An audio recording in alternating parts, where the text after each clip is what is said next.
Kebijakan larangan pengecer menjual LPG 3 kg memicu kepanikan masyarakat. Anggota Komisi 6 DPR RI fraksi Demokrat Herman Khairun meminta aturan baru itu dikaji ulang karena menyulitkan warga yang kesehariannya tidak terlepas dari kebutuhan gas melon.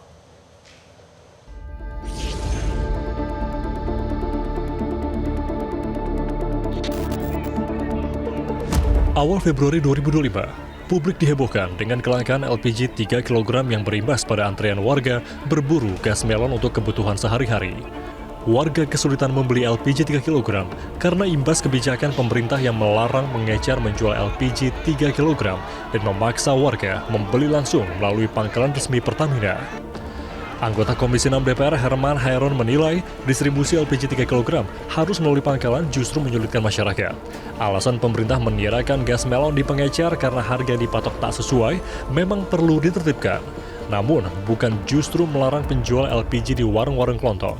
Herman pun meminta agar aturan baru tersebut dikaji ulang. Yang ditata bukan masalah desentralize-nya penyaluran gas melon ini, tetapi bagaimana penataan sampai tingkat warung ini betul-betul mematuhi peraturan yang telah ditetapkan oleh pemerintah. Jangan sampai akhirnya merugikan masyarakat begitu ya, Pak? Jangan sampai masyarakat pada akhirnya yang dirugikan. Apalagi nanti bulan puasa. Tiba-tiba mau sahur gasnya habis, masa harus lari ke pangkalan? Sementara, Menteri SDM Bahlil Lahadalia menjelaskan yang terjadi saat ini bukanlah kelangkaan, namun proses perubahan penjualan dari pengecer menjadi pangkalan LPG 3 kg. Bahlil meminta kepada masyarakat yang mengantre untuk membeli LPG 3 kg bersabar pada masa transisi penghapusan pengecer menjadi pangkalan dengan jangka waktu 1 bulan. Sampai di pangkalan itu pemerintah bisa kontrol. Kalau harga di pangkalan itu dinaikkan, izin pangkalannya dicabut, dikasih denda, dan kita bisa tahu siapa pemainnya. Nah, cuman memang dengan pengencer tidak diberikan itu, karena yang biasanya main ini kan di level di bawah. Sekarang saya dapat memahami, contoh di Jakarta Timur, di tempat saya tinggal, pengencer itu biasanya cuman 100 meter saya bisa dapat LPG di pengencer itu. Sekarang mungkin bukan 100 meter, tapi mungkin 500 atau 1 kilo. Kadang-kadang tempatnya pun belum tahu, karena di pangkalan gitu. Bahlil mengungkap, penjualan LPG 3 kg yang kini tak bisa dilakukan di kalangan pengecer bertujuan agar modus permainan harga yang kerap terjadi di level bawah ini bisa dicegah. Meski demikian, Bahlil meminta agar pengecer yang memenuhi syarat mendapat izin untuk menjadi pangkalan resmi agar pemerintah mudah memantau harga. Dari Jakarta, Tim Liputan Metro TV. Benarkah larangan pengecer menjual LPG 3 kg tepat untuk mengatasi permainan harga? Kami akan membahasnya bersama dengan pengamat kebijakan energi dari Pusat Studi Kebijakan Publik atau Puskepi, Sofyan Zakaria, dan pengurus harian YLKI, Tulus Abadi. Selamat malam Pak Sofyan, Pak Tulus. Selamat malam, Mbak. Iya, selamat malam, Mbak Silvia. Baik, kami informasikan juga pemirsa bahwa sebetulnya kami sudah mengundang pihak dari ESDM maupun dari PCO maupun DPR, tapi sampai sekarang belum ada yang bersedia untuk bergabung. Oleh karena itu saya ke Pak Sofyan terlebih dahulu. Pak Sofyan, kebijakan menghapus penjualan gas LPG di pengecer katanya demi menjaga harga supaya tidak ada permainan, tapi tepat atau tidak menurut Anda untuk warga? Begini, ya. Kita kalau bicara masalah LPG, ada 2 titik fokus yang harus dipertanyakan dan dijawab, ya. Yang pertama, bagaimana regulasi LPG 3 kilo? Ini yang harus dibenahi dulu, ya. Menurut saya regulasi yang ada, ya, sampai saat ini masih abu-abu, ya. Dan masih banyak hal-hal lainnya yang juga bersifat abu-abu, ya. Contoh. Yang mana persisnya ya, Pak Sofyan yang abu-abu? Pengguna LPG 3 kilo itu abu-abu. Di dalam Perpresnya ditetapkan bahwa pengguna LPG 3 kilo adalah rumah tangga. Tidak dijelaskan rumah tangga orang miskin atau rumah tangga orang kaya. Ya. Nah, yang kedua, usaha mikro. Nah, di dalam pelaksanaannya, usaha menengah pun oleh pedagang LPG, penyalur LPG dianggap sebagai usaha mikro. Nah, ini kemudian apabila terjadi penyelewengan, apa yang harus dilakukan? Sanksi apa yang bisa dijatuhkan? Ini tidak di-cover di dalam peraturan yang ada. Nah, jadi artinya regulasi yang harus jelas ya. Kita belum berbicara lagi masalah subsidinya ya. Oke. Nah, makanya ketika adanya kebijakan merubah pengecer menjadi pangkalan, pertanyaan mendasarnya yang harus dijawab, tujuannya buat apa? Ya kan? Kalau tujuannya buat mencegah harga berlaku sesuai dengan HET, ya. Nah, pertanyaannya, apakah harga yang terjadi di masyarakat sudah melenceng jauh dari HET yang ada? Dan apakah masyarakat bereaksi terhadap hal ini? Itu harus dibuktikan dulu, ya kan, oleh segala pihak, baik pemerintah maupun Pertamina. Oke. Karena setahu saya sampai saat ini kita bisa monitor di media-media, ada gejolak tapi kecil sekali mengenai harga ya. Kalau head di pangkalan ditetapkan 20.000, nah ketika dijual oleh pengecer yang mengantarkan LPG sampai ke rumah dinaikkan menjadi 25.000, itu buat masyarakat masih bisa diterima. Nah, makanya itu tujuan dari pengalihan pengecer menjadi pangkalan, tujuannya untuk apa? Ini yang harus dijawab dengan tuntas dan harus menyelesaikan masalah subsidi LPG dengan tuntas. Gitu, Ya. Mbak. Baik Pak Sofyan, sayangnya perwakilan dari pihak pemerintah tidak bisa hadir dalam kesempatan ini. Tapi saya harus tanya pendapat Pak Sofyan ketika Anda mengatakan harus dilihat dulu tujuan dari memberlakukan pengecer tidak lagi boleh menjual gas LPG itu apa. Kalau soal permainan harga, katanya untuk mencegah supaya harganya tetap di harga eceran tertinggi, tidak jauh melampaui itu. Yang terjadi kan sekarang kita lihat baru diberlakukan sejak 1 Februari, antrian sudah terjadi di mana-mana Pak. Masyarakat menyebutnya terjadi kelangkaan ya, meskipun pemerintah membantah bukan kelangkaan katanya. Tapi yang kita lihat antrian panjang terjadi di mana-mana dan masyarakat tampaknya kesal dengan kebijakan ini. Jadi kalau dilihat kebijakan yang baru ini justru memberikan solusi atau menciptakan masalah baru Pak Sofyan? Menurut pemahaman saya, antrian yang terjadi ini bukan karena LPG langka. Ini lebih karena pengecer tidak lagi menjual ke rumah-rumah. Sehingga para ibu-ibu lari ke pangkalan. Nah, ketika semua ibu-ibu lari ke pangkalan, terjadilah semacam panic buying. Coba perhatikan. Ya, diselidiki, apakah di pangkalan LPG-nya kosong? Saya yakin tidak. Ini karena pengecer sudah dengar berita rame di media, akhirnya mereka tidak lagi beli ke pangkalan, dan pangkalan pun tidak memberikan LPG ke pengecer, sehingga ibu-ibu menyerbu ke pangkalan. Oke. Dan pertanyaannya lagi, apakah ini terjadi di seluruh Indonesia? Apakah ini terjadi di seluruh pangkalan, di seluruh agen, di seluruh kelurahan? Ini harus dijawab dengan bijak, ya, dengan objektif. Kita tidak bisa asal bicara saja. Oke, Gitu, Mbak. baik.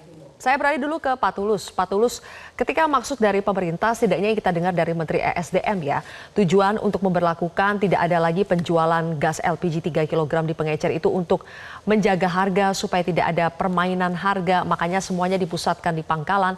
Tapi yang terjadi adalah terjadi antrian panjang, terjadi panic buying.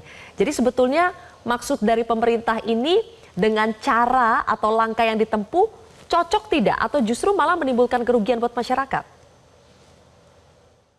Ya, baik, terima kasih. Jadi saya menggarisbawahi apa yang disampaikan oleh Pak Sosialo tadi bahwa aspek regulasi itu hal yang mendasar harusnya direview dulu sebelum mengambil kebijakan yang baru, karena itu menjadi dasar dalam pengambilan kebijakan.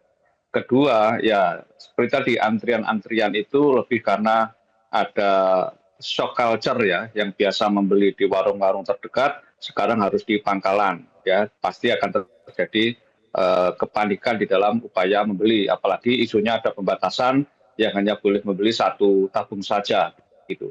Nah, itulah yang terjadi.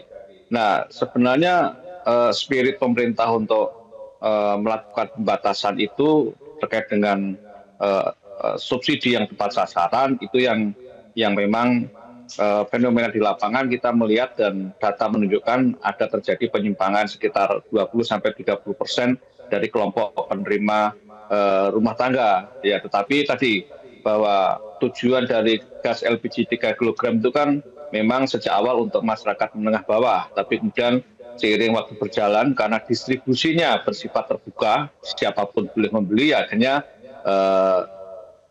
rumah tangga kalangan apapun bisa membeli, apalagi di dalam Perpres tersebut memang tidak disebutkan rumah tangga mana yang boleh membeli. Kalau definisinya hanya rumah tangga biasa ya berarti siapapun boleh membeli gitu. Ini yang saya kira menjadi duduk persoalannya ya.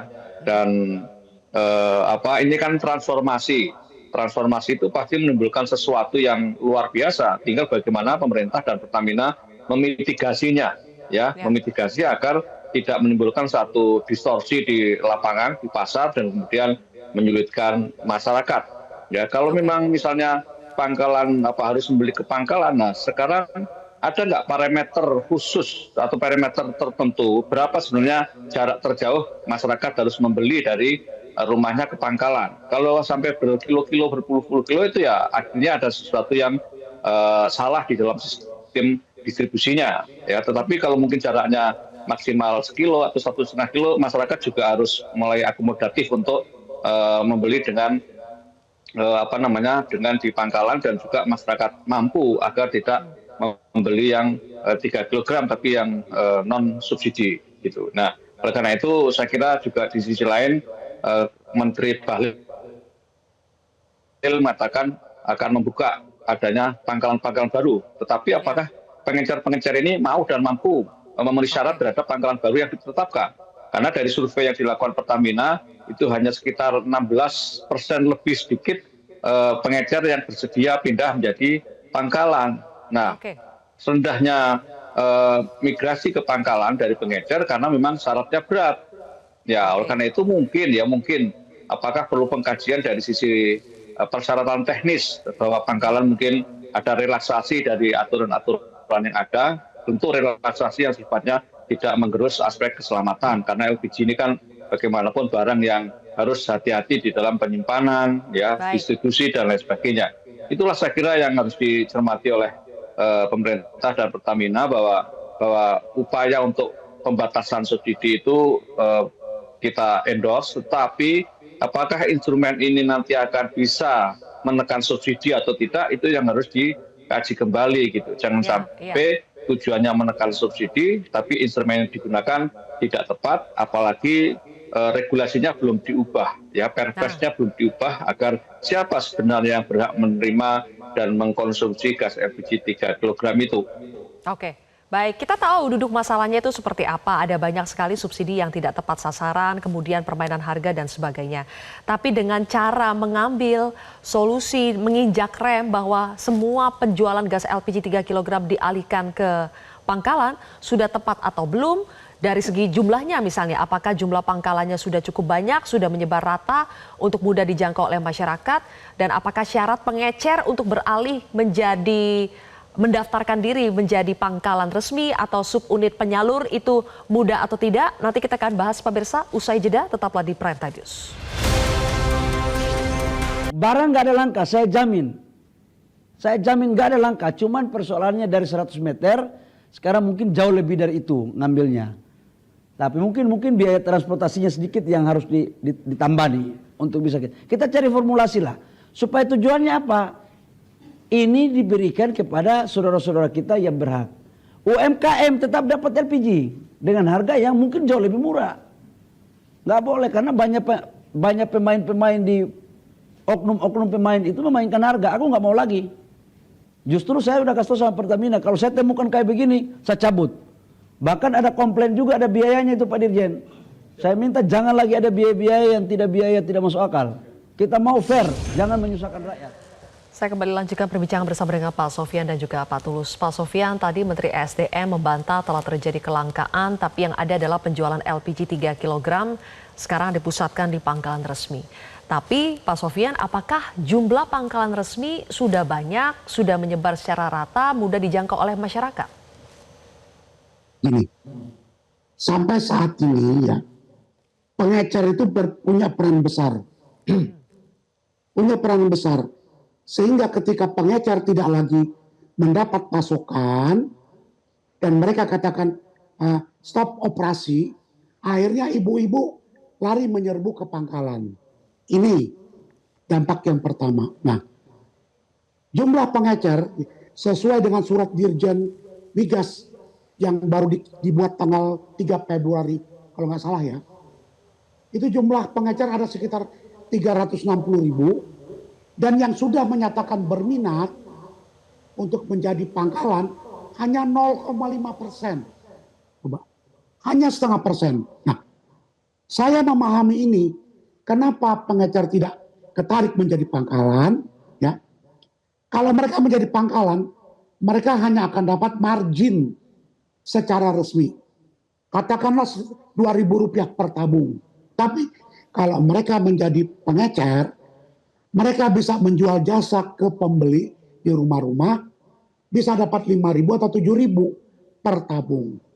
Ini tentu akan menjadi pertimbangan mereka, sehingga mereka tidak akan tertarik menjadi pangkalan LPG.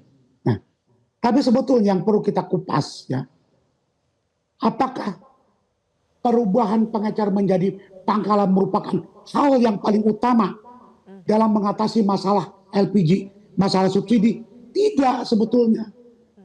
Yang jadi masalah, harga di masyarakat pun, harga yang ditetapkan oleh pemerintah head nasional, itu disparitasnya dengan harga pasar terlalu jauh berbeda. Ya. Kalau head yang ada di pangkalan, itu head yang ditetapkan oleh Pemda. Sementara head yang menjadi dasar penebusan agen ke Pertamina, itu head yang ditetapkan oleh pemerintah. Nah, saya melihat pemerintah tidak punya keberanian mengkoreksi head nasional.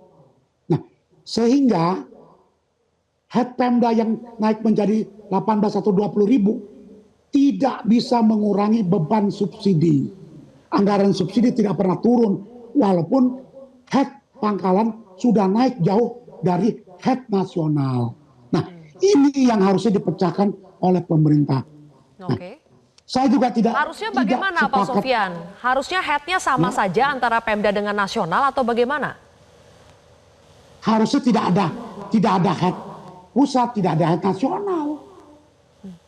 Headnya tetap satu, nama saja harga eceran tertinggi. Nah, kalau di atas head ada head lagi, kan berarti menjadi harga eceran super tertinggi dong, atau harga eceran nyata. Ini yang semuanya rancu. Inilah saya bilang regulasinya yang harus jelas. Ya. Kenapa Pemda berani menaikkan harga? Dan ternyata tidak ada masalah di daerah, di masyarakat. Tapi kenapa pemerintah pusat tidak berani mengkoreksi?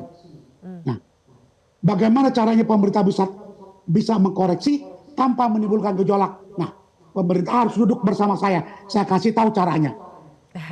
Bicara empat mata. Saya kasih tahu caranya. Salah satu cara tadi yang ditawarkan oleh pemerintah untuk bisa untuk bisa mengubah pengecer itu menjadi pangkalan atau bisa menjadi sub penyalur resmi adalah mereka harus mendaftarkan diri kan Pak. Harus mendaftarkan diri, mendaftarkan nomor induk perusahaan mereka lewat sistem OSS, Online Single Submission. Cara seperti itu apakah mudah untuk pengecer bisa bertransformasi menjadi pangkalan, atau ini juga menjadi salah satu kendala yang akhirnya membuat minat pengecer menjadi pangkalan itu sedikit, Pak? Enggak. Kalau menurut saya bukan itu masalahnya, enggak. Zaman sekarang rakyat Indonesia udah pintar-pintar, Pak. Mereka tidak gaptek lagi. Itu cuma buka OSS, daftarkan, kelar kok. Langsung keluar, tidak bayar seperak pun. Tapi mereka tidak tertarik menjadi pangkalan. Itu yang harus diinginkan. Cobalah, makanya sebaiknya jangan terburu-buru merubah kebijakan ini. Ya, mental yang ada, kebiasaan yang ada di masyarakat tidak bisa dirubah dalam seketika. Ibu-ibu yang biasa beli lewat ya sepeda dorongan, gerobak dorongan, tiba-tiba harus pergi ke pangkalan, itu buat mereka nggak nyaman. Baik. Mereka lebih rela keluar duit 5.000 lebih mahal ketimbang mereka ngantri. Mereka jalan jauh ya, bukan ngantri ya. Nah, apalagi kalau pengecer kan mereka langsung masang sampai ke kompor. Ya, orang kita masih takut dengan LPG. Jujur aja saya pun di rumah beli LPG 12 kilo masih nyuruh tukang penjual masukin ke kompornya, masih takut. Baik, Pak Sofyan. Nah, hal-hal yang begini yang harus diperhatikan oleh pemerintah. Baik, Gitu, masih Mbak. banyak hal yang harus diperhatikan oleh pemerintah. Pak Tulus salah satunya tadi Pak Tulus mengatakan spiritnya kita apresiasi dari pemerintah, tapi caranya yang harus dikaji. Nah kalau sekarang kan kebijakannya remnya sudah diinjak nih bahwa pengecer sekarang tidak boleh lagi kecuali mereka mendaftar menjadi pangkalan. Tapi kemudian kita lihat antrian panjang terjadi, panic buying terjadi. Solusi yang bisa diambil pemerintah dalam waktu dekat supaya tidak terlalu membuat masyarakat susah hanya untuk mendapatkan satu tabung gas LPG melon, apa Pak Tulus? Ya, kalau saya baca di dalam roadmap-nya, itu kan masa transisi ini 1 bulan, ya, mulai 1 Februari sampai 1 Maret nanti. Nah, pemerintah dan Pertamina harus betul-betul cermat dalam implementasi di lapangan ini, sehingga nantinya kalau dalam 1 bulan ini memang menimbulkan banyak masalah yang tidak bisa dikendalikan, ya harus berani mengevaluasi terkait dengan kebijakan ini, gitu. Jangan sampai kebijakan yang ditujukan untuk mengerem subsidi yang tinggi, tetapi subsidinya tidak tercapai ditekan dan kemudian di sisi lain justru menimbulkan persoalan di tengah masyarakat. Nah, kalau tadi kita menyambung dari Bang Sofyano terkait dengan masyarakat pengecer tidak tertarik menjadi pangkalan, ya karena untuk menjadi pangkalan itu modalnya jauh lebih besar. Sementara pengecer kan tidak pakai modal, karena dia hanya menjadi reseller dari pangkalan gitu. Kan kita tahu kalau untuk menjadi pangkalan saya kira perlu modal puluhan bahkan mungkin ratusan juta untuk menjadi pangkalan resmi. Tidak Pak Tulus, tidak. Saya paham banget untuk menjadi pangkalan. Tidak butuh sampai puluhan juta kok. Kalau mereka cuma dapat alokasi tabung, 1 hari 5 tabung, 10 tabung, nggak mahal, nggak. Tidak besar. Tapi kan saya kebetulan di tetangga saya itu ada orang pangkalan, dia harus setting rumahnya itu harus berbeda untuk menyimpan LPG dan segala macam itu harus betul-betul aman gitu. Ini yang saya kira untuk menjadi pangkalan kan artinya perlu modal di luar syarat-syarat teknis finansial, tapi juga bagaimana penggudangannya, penyimpanan dan lain sebagainya. Sementara pengecer kan hanya warung-warung kecil, gitu. Oke, baik kalau begitu kita masih menantikan. Mudah-mudahan tidak terlalu lama buat pemerintah untuk bisa mengambil langkah ya setelah melakukan evaluasi yang terjadi di tengah masyarakat. Jangan sampai masyarakat menjadi semakin sulit untuk hanya sekedar mendapatkan gas LPG saja. Terima kasih Pak Sofyan dan juga Pak Tulus sudah bergabung bersama kami di Prime Time News hari ini. Selanjutnya pemirsa, pelaku pembunuhan jelajahi cara baru mendapatkan informasi. Download Metro TV Extend sekarang.